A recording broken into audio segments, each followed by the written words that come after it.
At Heron Hall, we study the EdXLB geography specification, which involves 3 hour-and-a-half long exams, no coursework or controlled assessment, I'm afraid.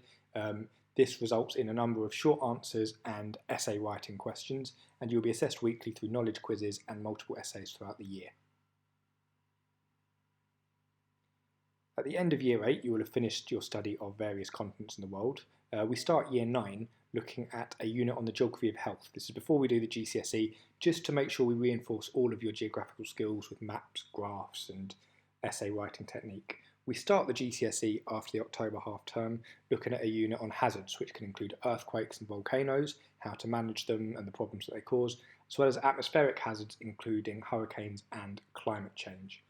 After Christmas, we move towards a topic on development, which looks at how countries have improved, similar to what we started Year 8 with. But we have a big focus on India and how it has become a rapidly developing country in recent years. The last topic for Year 9 is urbanisation, the growth of cities across the world. In particular, we focus within India again on Mumbai to reinforce your knowledge, to learn how megacities have been created and the challenges that they pose. We return in Year 10, where paper 2 is all about the UK. So we start looking at the UK's human geography, why it's a strong country and how that has been made, with a particular focus on London as a city within the UK that has been particularly successful. Building upon that, we would do our first piece of fieldwork, which is to the Olympic site in Stratford.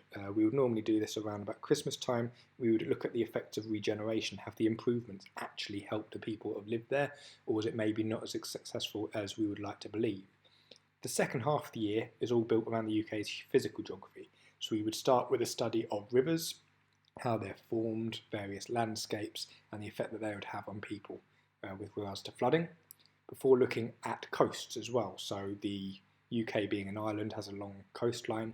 We see the various landforms and management techniques going on there before we have our physical fieldwork trip in the summer to a beach called Walton-on-the-Naze out in Essex. We start Year 11 looking at paper 3, which is all about the living world. So we'll be looking at the biosphere, the various ecosystems around the world, with a focus in particular on rainforest and the taiga, which is the forests up in the north of Russia, so like Christmas trees.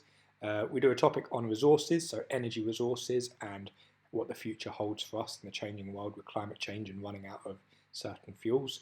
It ends with a decision-making paper, which is your largest question, 12-mark question, where you are asked to make a choice for a relevant contemporary issue within geography. We also look at unfamiliar fieldwork, putting you in situations that you maybe not have been in, but using your geographical skills to figure out the answers. And we end the year with a fair amount of time for revision before your exams, which you will be solidly prepared for over the course of those 3 years.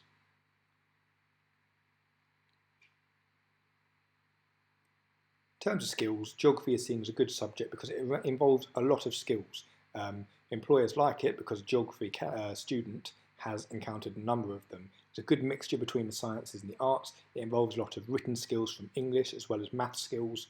It can involve the use of ICT. We've got big plans to use these schools' Chromebooks in our lessons, but also it's about the way that you think about the world and you end up being able to solve problems independently as opposed to just taking on information on your own. Obviously with the fieldwork comes an element of teamwork as well as being able to present the results of what you have been working on out in the field.